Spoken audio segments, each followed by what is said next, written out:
So I think we can go ahead and get started. Hi, everybody. I'm Sarah Dorr. I am ISA's Director for Professional Development. Thanks so much for joining us today. Today we have Dr. Jane Gordon from the Department of Political Science and Kay Gruder from Career Programs and Services. And they're going to be talking about tips for having conversations with graduate students when graduate students don't pursue the conventional academic trajectory. So I first encountered this training through the Career Champions program at UConn, which seeks to help faculty and staff guide students and provide resources for them. It really recognizes that there are different individuals across the campus that help support students' career pathway, and it tries to prepare them for that. So today, Jane and Kay are going to get started with their presentation, and then we'll have time for questions and discussion. And you can put those in the chat or in the Q&A, or even raise your hands. And so we can facilitate a conversation in that way. So I will turn it over to you. Terrific. Thanks so much. And thanks for being here during a really busy period of the year. So as Sarah said, our presentation, which is actually interactive throughout, explores nurturing career conversations with graduate students who want to explore the full range of careers. And as Sarah said, I'm Jane, and I'm here with Kay. And I'm Kay Gruder. And I guess we'll get started with just an overview of the session. Basically, we're curious about the kinds of career conversations that you're having, and these might be with colleagues, peers, students, advisees. But in general, we'd love to learn from you the kinds of conversations that you're having.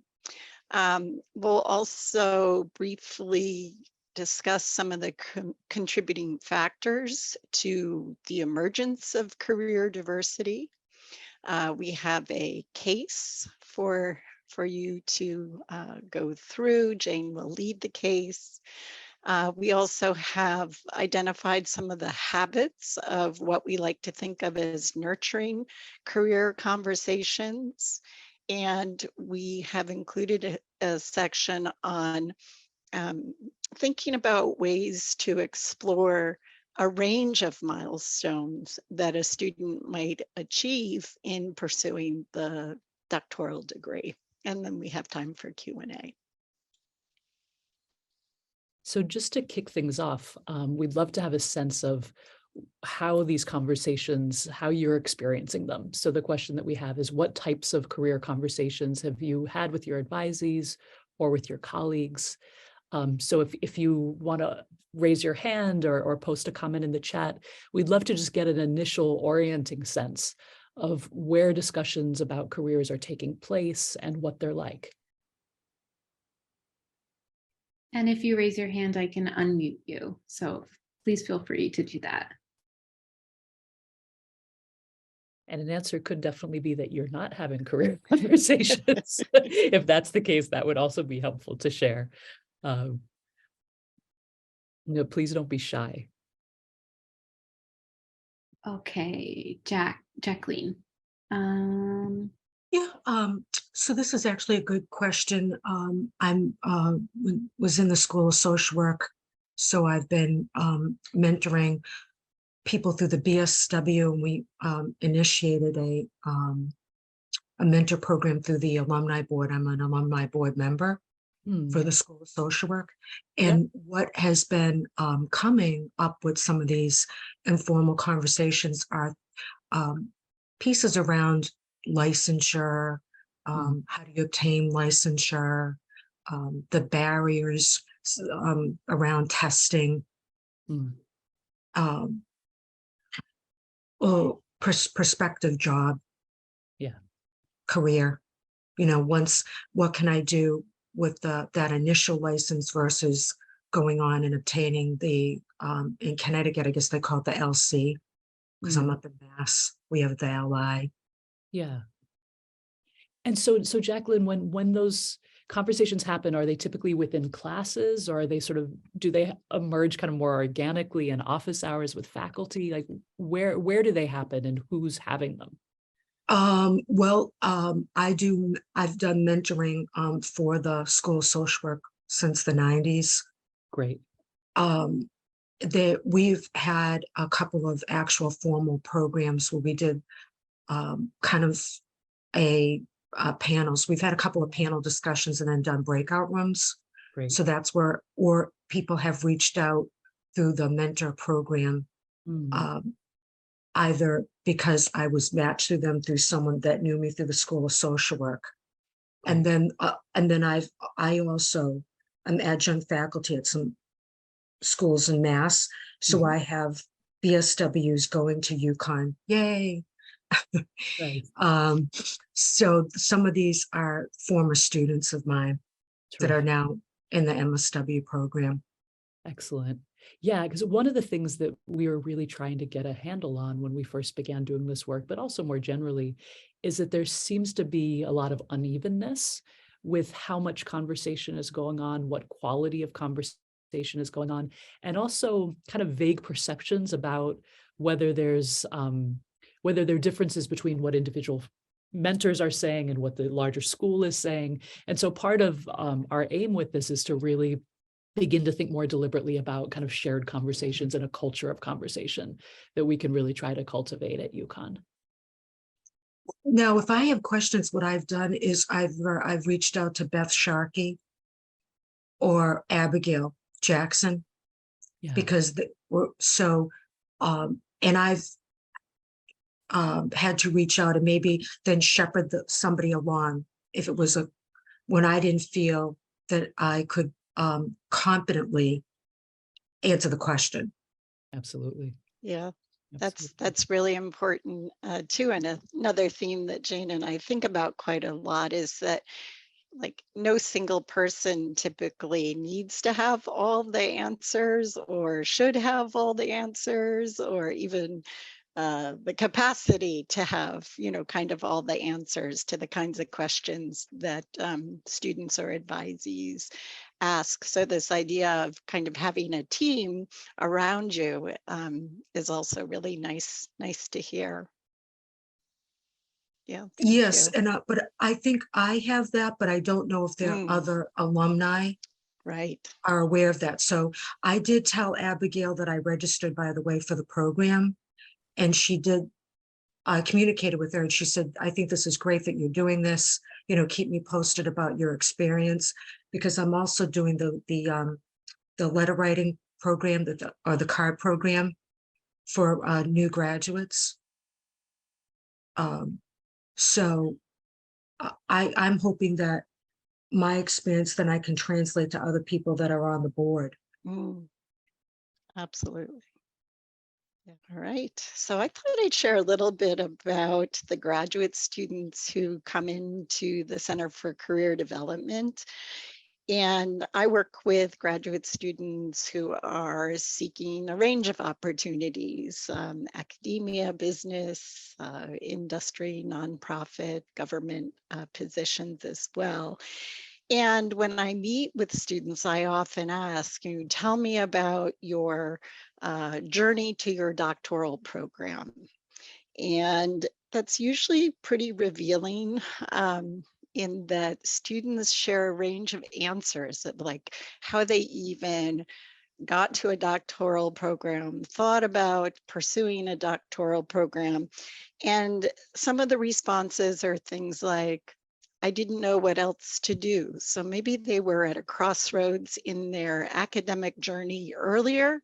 And then they thought, well, I don't know where I want to go career-wise, but I know I'm really good at doing this academic work. So let me look into doctoral programs. Another response that's pretty common is that a faculty member said, oh, you should get your PhD. And so that I would say is equally common. Some students will say things like, all that I really know how to do is school. So that they've pretty much had a journey where they haven't stepped out of an academic environment. And then I also hear things like, I really love research, or I really love teaching. So kind of just that pure passion of subject matter can also be a driver. And what we know is that along the path or the journey of the doctoral program, here within the US context, it can be a 5-year journey, a 6-year journey, sometimes longer. And a lot changes for individuals along the way. And so they may enter a program with one idea of career or a couple ideas of career or no ideas. But chances are along the way, they are impacted by various experiences they have, people they meet. And what happens is we see sort of this broader emergence of career diversity.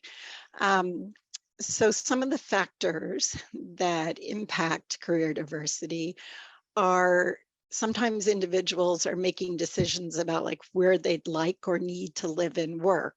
And so in the model of pursuing an academic position, typically people go to where those positions reside. So if there's a job in Boise, Idaho in my academic discipline, you know, I'll apply for that job. And if I get it, I may go to Boise, Idaho.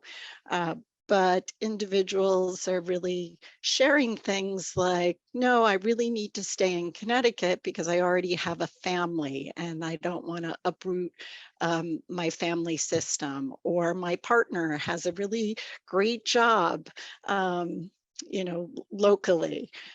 So this idea of wanting to have more agency over where they live and work is a pretty common theme right now in the students that I see.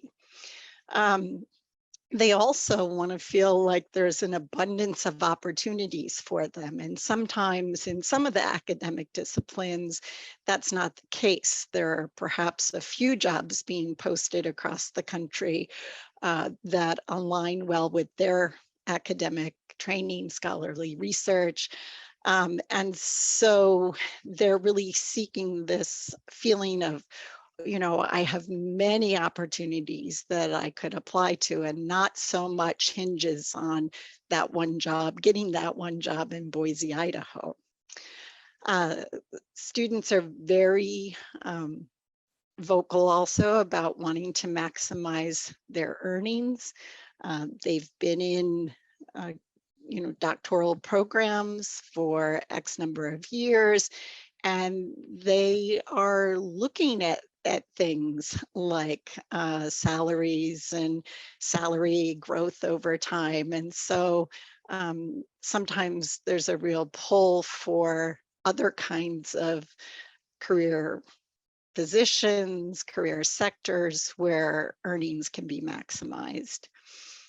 Career fit is a pretty popular term. I like to call it career alignment, but students often realize that aspects perhaps of pursuing an academic role or a faculty role, there are aspects of it that they don't enjoy, or they don't enjoy as much as they thought. So maybe they love the research but really don't want to teach, or maybe they love the teaching and research, but just struggle with some of the pressures around output and publications. So they're often looking for a strong alignment with what they enjoy and the responsibilities of the job or work. So that enjoyment piece also comes up. And also the impact of the work, whether it's true or fiction, truth or fiction. Many students will think about, you know, I want to have a more immediate impact in the work that I do. And so while you might be saying, well, if you're teaching, you're having an immediate impact, but they're looking at that in a slightly different way. It might be like a greater impact in societal change or in policy. It's not always like within the education sector. And Jane, I invite you to add too. I was going to say a few examples come immediately to mind of that last circle, the enjoyment and impact one. I'm thinking, for example, of a student who earned his PhD in political science, focusing on public law and political theory. And he was a fantastic writer, fantastic researcher, fantastic teacher, but he hated the idea that the writing he would craft would maybe be read by 200 people, possibly, after having taken at least 2 years, if not more, to author. And so he ended up seeking a position as a legislative analyst, and he absolutely loves it because he's given with each law that's considered in Connecticut, his job is to research all of the potential impacts in a nonpartisan way. And what he produces is literally handed to lawmakers who use it to inform how they craft law. And so he said, given his interest in politics, his love of research, but his desire to be efficacious, he found that that was actually a much better match for his particular skills. Or I could think of another student, Stephen Manicastri, who, while pursuing his PhD at the university, was also centrally involved in the development of our graduate union. He was its president. And he was always on the fence between doing political theory in the university and being a union organizer. And so the way that he squared that circle is that he went home to New Jersey and he's working as a union organizer who also teaches. But he really found that while he loves teaching, for him, he would rather it supplement the primary use of his hours as representing workers. And so he's another example. Thank you. Yeah.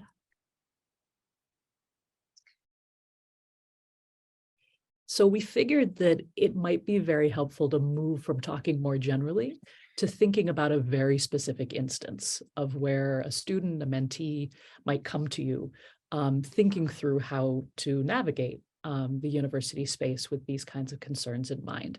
And so we drew up this case, and it's based sort of loosely on a few of my students. And what we wanted to do is I'll read it and I'll broach the questions that Kay and I see as being posed by it. And then we wanted to speak with you about how you would begin to think through, some of these specific questions or other ones, right? So the case. So Amalia is a stellar student and person. She excelled in her first year of courses. Part of her strength is that she combines a love of intellectual endeavor with sustained commitments to particular political communities. She's already flagged that while she wants to continue to undertake rigorous research, she can't imagine being fulfilled by only, or even primarily, writing for a relatively small academic circle of readers. She would like to have an impact that's wider and more immediate, perhaps through advocacy or policy work. She's trying to figure out whether she can have it both ways, and has approached you to see what kind of dissertation might keep both sets of doors wide open. So the questions that we think that the situation raises. So how might you initiate a more focused career conversation that supports Amalia's exploration of diverse careers?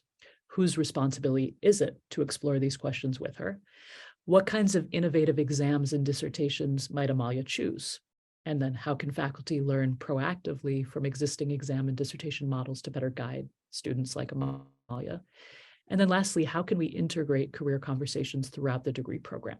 So recognizing that students may seek a range of careers, how can departments affirm the value of different forms of evidence of learning and expertise? So Jacqueline or any others, what's your sense of how you would respond to Amalia or a student like her?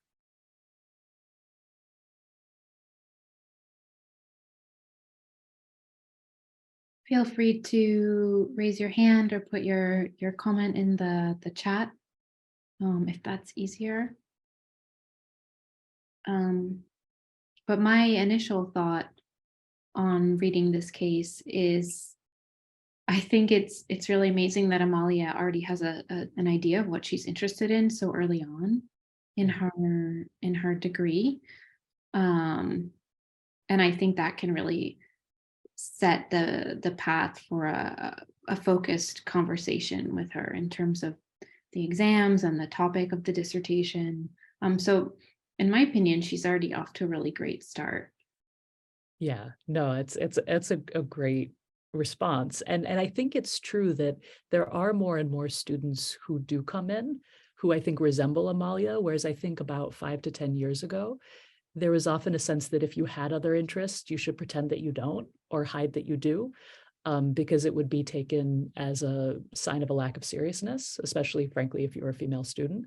And so I do think there's a lot to be said for whether somebody even comes in, A, knowing that they have multiple interests, but B, feels that it's okay to express that if it is true.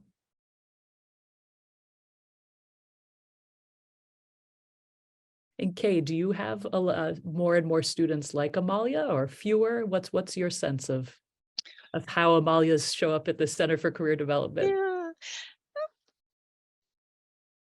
I think that students show up either when they feel that they can't have the conversation in their academic department, Yeah. or they've been referred by their academic department, like, "Go over there, they'll help you," kind of communication.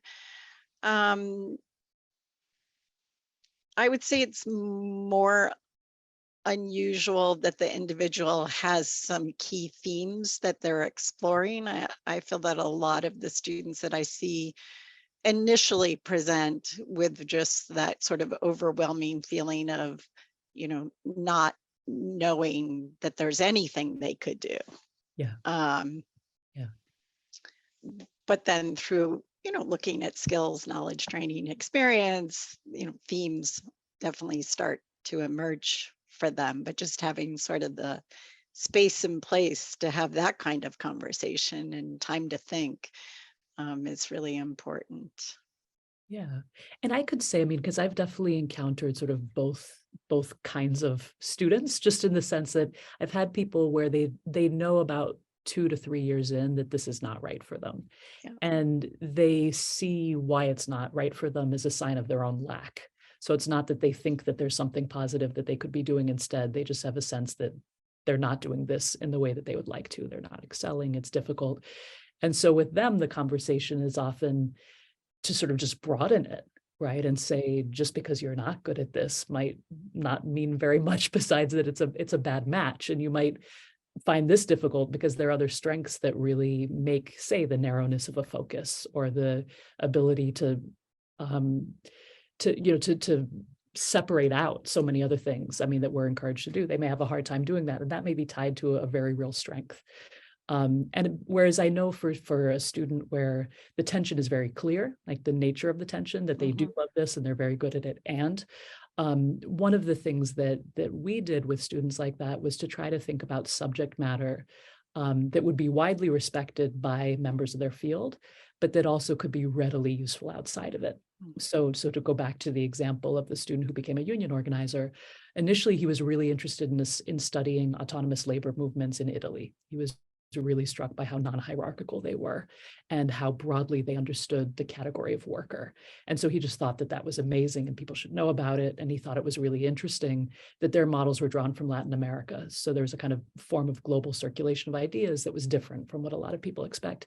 But he thought that while that work was useful to him, it wouldn't really be useful to the people he was organizing. So he loved Marvel movies. And he knew that most of the people who had become union members had seen them.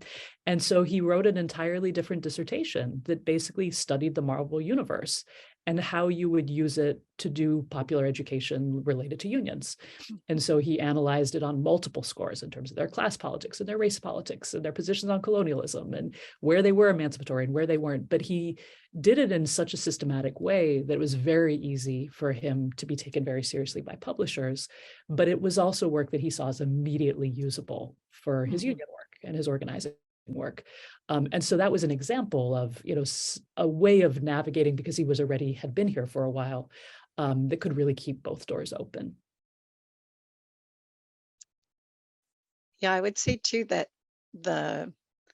the output was also something that was pretty relatable, right, to Absolutely.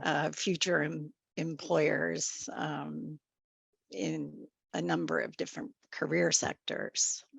So being helping students to be strategic in that way is really useful, because when we look at employers, they're interested in seeing, often they're interested in seeing how have you applied knowledge, skills Absolutely. to areas outside of an academic environment, or how can the things that you've developed within the academic environment be useful beyond.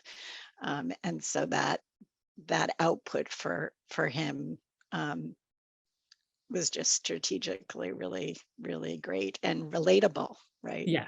Yeah. And I would say, like, in answer to our own questions, that I mean the way that happened with him was that there were a couple of faculty members who were just really committed to him because he was a great student and a great person, but we were also really proud of his union work. I mean, we thought it's a great use of a PhD to go and do organizing. And so, but I worry what might have happened had that not been there. Right. And I know that he considers himself really lucky because he didn't assume that there would be institutional support of that kind. And so one thing that I've thought about often is for those of us who worked with him, it feels like a real success story, but it could have been one that wasn't very, very easily had this not been kind of part of the culture of how we did things.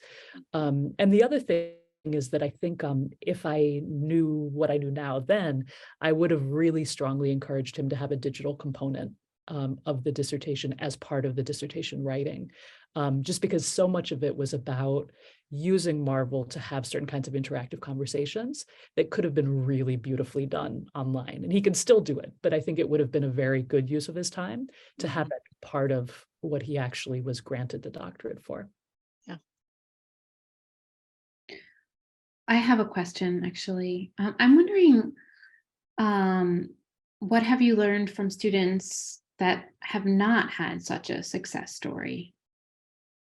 I've learned from them that we need to do work like this. I know I often tell this story, and forgive me if you've already heard me say it, but what led to me reaching out to Kay was that when I was directing our graduate program, there were two different students who in my first year came, asked if they could close the door, and broke into tears. And basically said that they'd known for a good few years that this wasn't the right thing for them, but that they were really terrified of leaving because money and time had been invested in them, and they weren't sure how to leave, and they weren't sure where to leave to. And they felt very ashamed, and that they were kind of, that people would just want them to disappear. And if it was either succeed or disappear. And I thought, if that's what you're feeling, there's something really wrong with how we're doing this.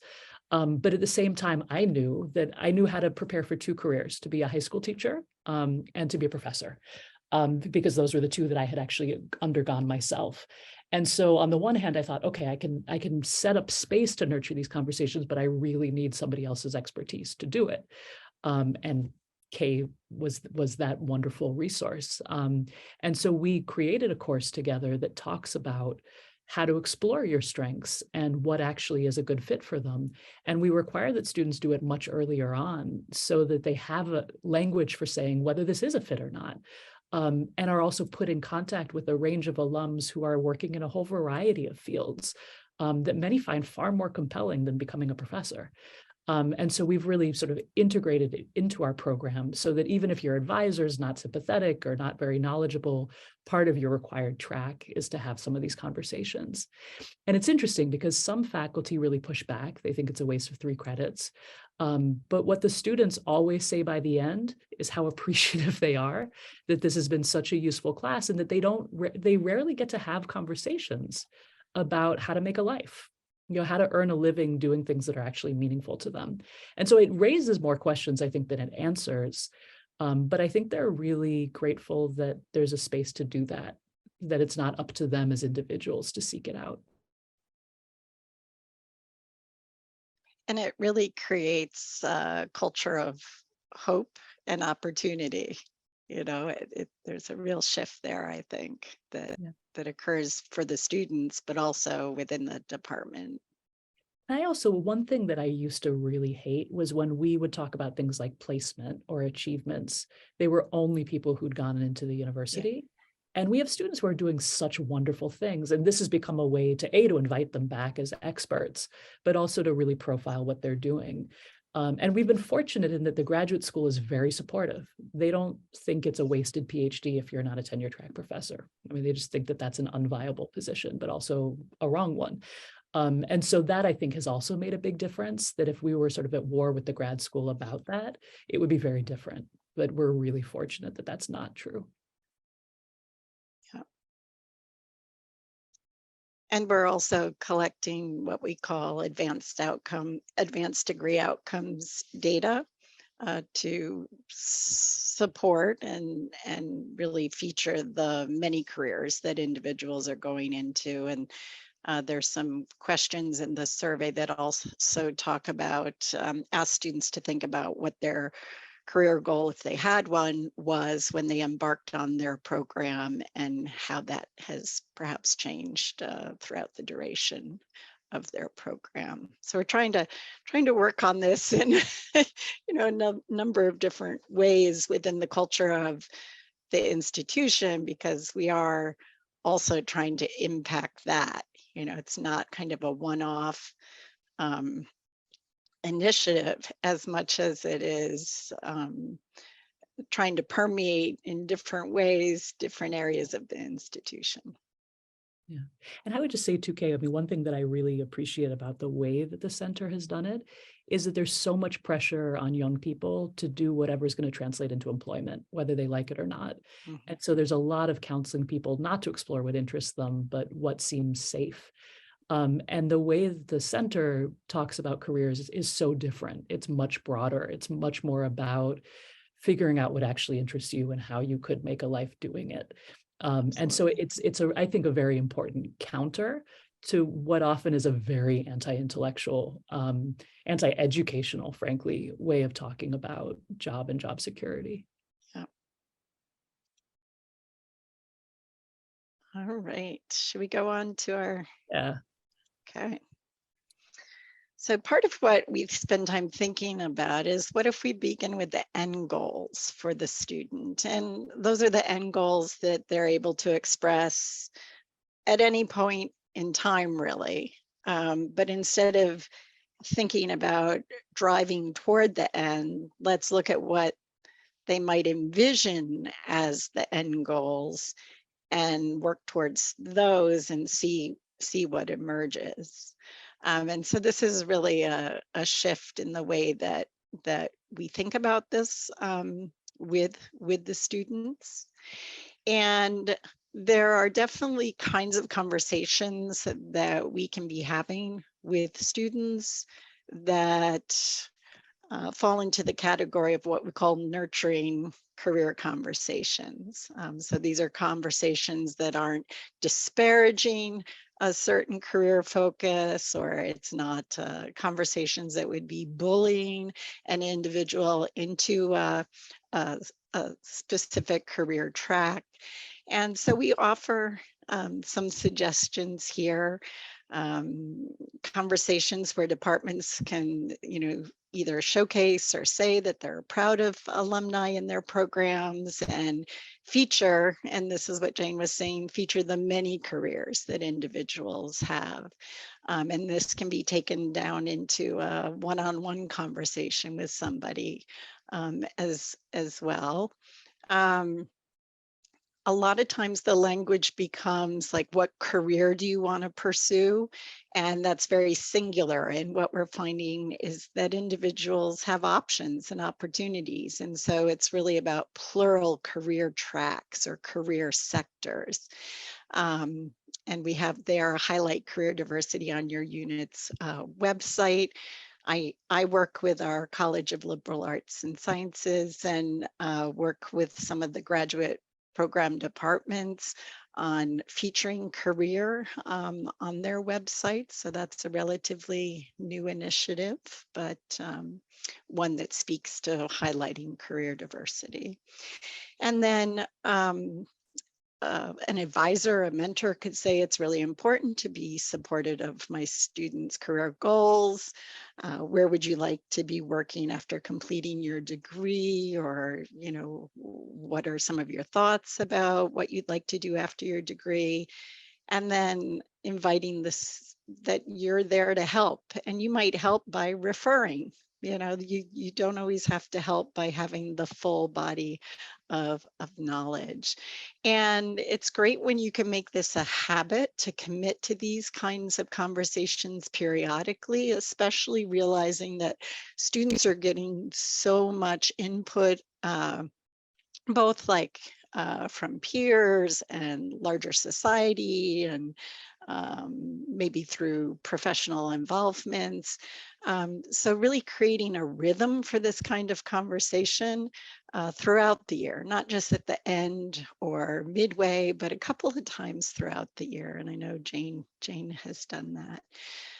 Sometimes sharing one's personal experience. I chose academia because I love X and Y, or I'm particularly skilled at A and B, and then prompting the student to talk about what's meaningful to them.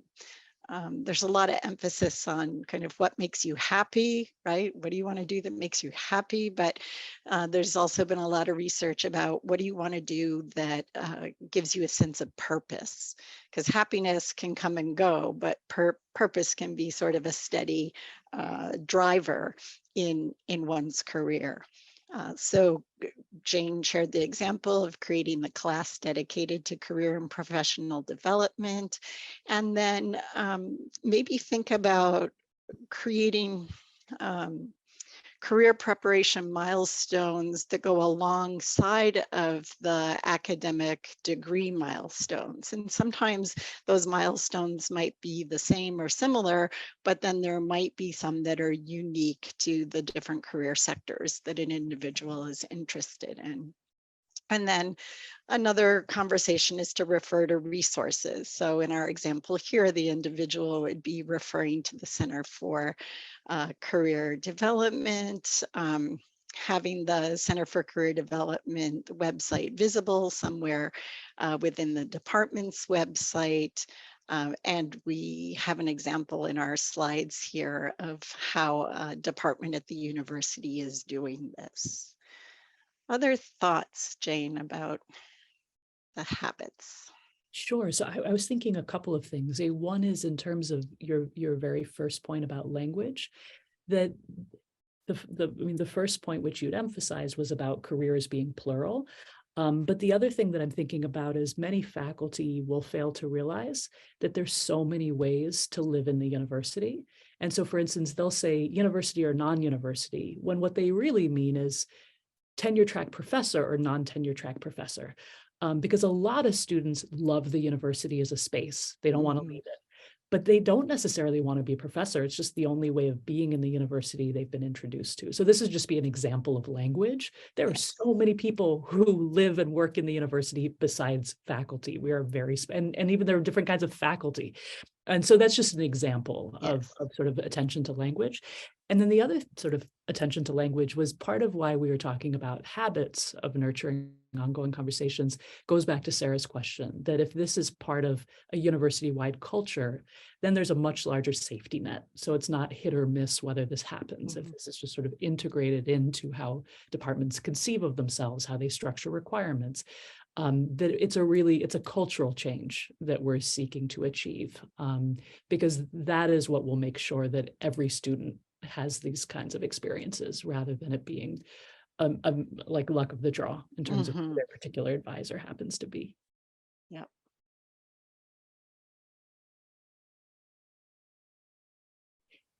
And I was going to say one more thing, just as an example, that no, and it's fine. It leads into this really nicely, is that one thing that my husband, who's also a faculty member, does is he has his students at the beginning and end of each year write a brief letter to themselves that they share with him about which addresses that question of what I love, what I value, what I'm good at. So that it anchors their decision making about particular courses, how to navigate courses, how to navigate requirements. Because, for instance, even along the way, right, there are many requirements we have to fulfill. And some of them we love, and it's obvious where they fit into our curriculum and our overall goals, but some of them are just requirements. And having a sense of why one is there helps you to negotiate things that can be very difficult, or like you encounter a really difficult faculty member. There's so many ways to respond to that, but having a sense of why you're there offers something other than just a generic answer about how to navigate certain kinds of dilemmas. So this next slide is actually, when we've done this session before, many people have sort of said, okay, we're on board. But what does that mean? What would it mean to, not just in the example I gave, to write a dissertation with a different focus, but to examine and write the PhD in very different ways that really are going to open the door. So it's not that you're a PhD who's pivoted away from an academic route, but you're a PhD who's always sought a range of routes, and that these ways of writing are really appropriate for them. So some of the examples that we gave of when intellectual integrity is not bound by the parameters of academic journals and monographs, that we've seen instances of dissertations that take the form of a case-based project, or the production of a podcast series, or producing a documentary. At the core of those kinds of choices are who is really the audience for whom you're writing. That typically a dissertation is written for a committee. And the committee sort of stands in for the field, or the field within the field that you're entering. But we're saying, but what if your audience really is primarily a public one? That surely there are ways to address the demands of rigor required by a committee at the same time as thinking about the audience who's actually your target. And if that's the case, it may be that the form of the academic journal article or the monograph is just not the right one for you. It might not be the right medium, the best medium for communicating the contributions you're making. So similarly, it might be that the work that you're doing can't be done by one scholar, and that most of the work that people are actually looking to hire for in and out of the university is collaborative. So it might be that there needs to be a way to fulfill the requirement that is now the dissertation through a collaborative project. Similarly, it might be that the project is to build an institution, or to begin to build an institution that expresses the values or ideas that have been the focus of your study. Or similarly, sort of the community engagement is sort of the flip of the audience, which is who is it with whom you must work to do the research that you want to undertake. It might be that it's a community with which you've partnered that have literally set the priorities that guide what it is that you even do. And again, that's a completely different set of relations than the one that usually guide the process of getting a PhD, and one in which a field like Indigenous studies is seen as indispensable. So if we say that we want to build an increasingly diverse university, who it is that gets to set the priority also needs to be part of that conversation. And that leads into considerations about what about PhDs that are genuinely interdisciplinary, genuinely multidisciplinary, or genuinely transdisciplinary? Is it enough to simply at the end have a committee that represents the collection of aggregate fields? Or does that really mean doing coursework and exams in a very different way? And so those are sort of some of the examples. Other ones that we could add are people who are writing digital dissertations, where the digitization isn't just making a PDF of a Word document, but the envisioning of a project for a digital format, where it's not linear, they're tabs rather than chapters. And again, sort of it really depends on the aims of the work. But at the same time as sort of saying all of that, we're aware that there are questions that accompany any of those choices, right? And so some of the questions that we'd broached, because we imagined them being raised, was whether you could imagine incorporating any of these kinds of milestones, and if so, which and why, because we don't see it as idiosyncratic. The whole idea is that some of these may actually be better modes of expressing certain kinds of endeavor. What kinds of obstacles would you expect to encounter for showing evidence of learning, but in a different way? Whether there are opportunities within your existing department to do this kind of work. And if there aren't in your department, are there in the wider field? Because sometimes fields are in the advance of particular departments. And if you're familiar with examples of students who've done innovative dissertations of this kind, did they do it intentionally, or was it happenstance? I mean, did it become clear that this was a better way of doing it and then they had to justify it? Or was it something that they wanted to do from the very beginning? And one of the questions that Kay and I have been thinking through is whether an openness to these forms of completing learning and scholarship are actually a requirement of normalizing equity and inclusion. That if you really are saying that you want universities that are made up of the full range of people in a society, surely the linear Word document-based way of making a dissertation might not be the best for everybody.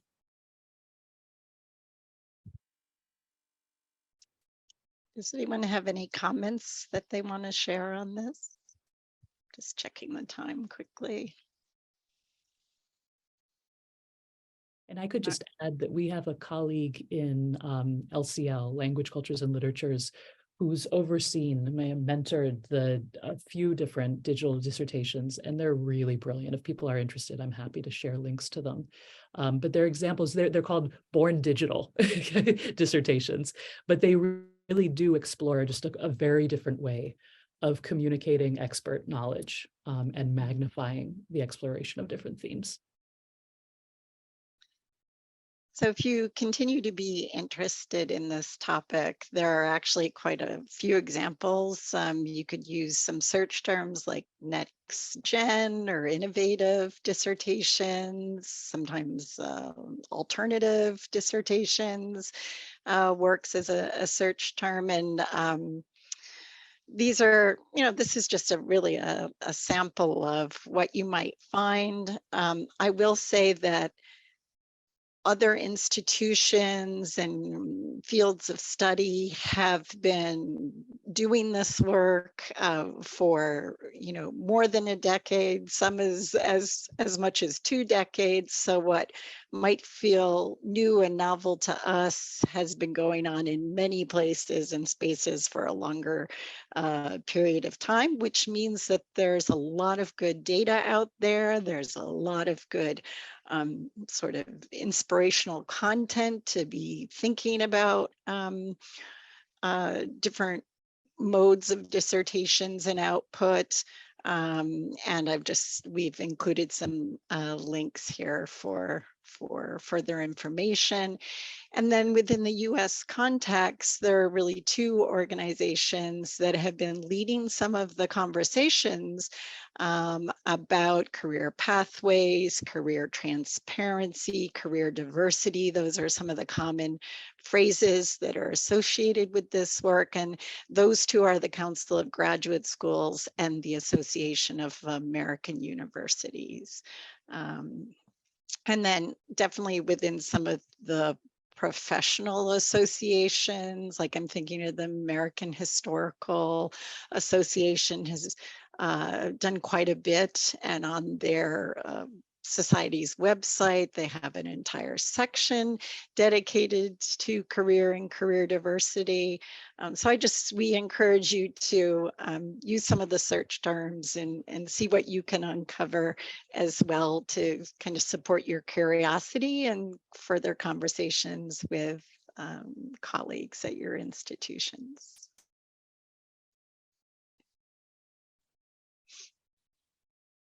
Okay, any questions? Will we be getting a follow-up? Because I thought that those were very helpful, those last resources that you mentioned. This is Jacqueline. Yeah, absolutely. Yeah. Great, thank you. Jane, if you send me the slides, Jay or Jane or Kay, I can send them out to you, Jacqueline. So we'd be happy to share them. And then the recordings on the ISA site, correct? Mm-hmm. And Yeah. so we're going to also share the recording with everyone that registered and upload it to our YouTube library. And this is, I should also say, this is the first of many events like this. We're really looking into, we are a professional association that's looking to explore different alternative careers. So this is the starting conversation point, and we're going to be developing more resources as well. So, well, thank you. Thank you so much, Kay and Jane. This was really helpful, really interesting, and just a really great discussion. All right, and thank you everybody for attending today. Okay. Thank you. Thanks Thank for you having your us. time. Okay, bye now. Bye.